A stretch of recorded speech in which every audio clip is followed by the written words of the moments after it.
ఉసిరికాయల నుంచి ప్లాంట్స్ పెంచక్క అని చెప్పి తెగ అడుగుతున్నారు గైస్. నాకు ఎందుకో why did we ignore this అని అనిపించింది. మొన్న నాకు మార్కెట్లో ఉసిరికాయలు కనిపిస్తే why don't we try it అని అనిపించింది. బై ద వే గైస్, అమ్మో మామూలుగా ఊరిస్తలేరు కదా ఒక్కొక్కరు ఆమ్లా రెసిపీస్ అని చెప్పి. ఇది సీజన్ కాబట్టి ఆమ్లాస్ విచ్చలవిడిగా దొరుకుతున్నాయి. ఒక్కొక్కరు వాళ్ళు ఇష్టం ఉన్న రెసిపీస్ చేసుకుంటారు. ఇక అది మంచిగా ఉంటుందో లేదో కానీ ఊరిచ్చడం అయితే నెక్స్ట్ లెవెల్ ఉందన్నమాట. ప్రస్తుతానికి మనమైతే రెసిపీస్ చేస్తలేం కానీ దీంట్లో నుంచి అయితే ప్లాంట్స్ పెంచాలి కదా ఎట్లయినా.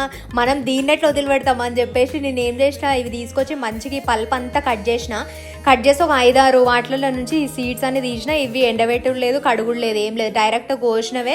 ఈ vermicompost cocopeat red soil మిక్స్లో పెట్టిన. బై ద వే గైస్, ఈ సాయిల్ అన్ని నేను పైన రైట్ ఐకాన్లో ట్యాగ్ చేసిన. దాని మీద క్లిక్ చేసిరంటే మీరు డైరెక్ట్గా ఆర్డర్ చేసుకోవచ్చు. సీడ్స్ కావాలంటే కూడా అవి కూడా ట్యాగ్ చేసిన అనమాట. అవి పెట్టేసి మంచిగా సాయిల్తో కప్పేసి వాటర్ కొట్టేసి ఉంచిన అనమాట. ఎన్ని డేస్కి స్ప్రౌట్ అవుతుంది అంటారు గైస్, లెట్ మీ నో, ఎందుకంటే నేను ఎప్పుడు పెంచలేదు స్క్రాచ్ నుంచి.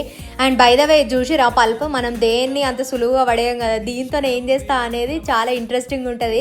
స్టే ట్యూన్, చూపిస్తా ఏం చేస్తాను.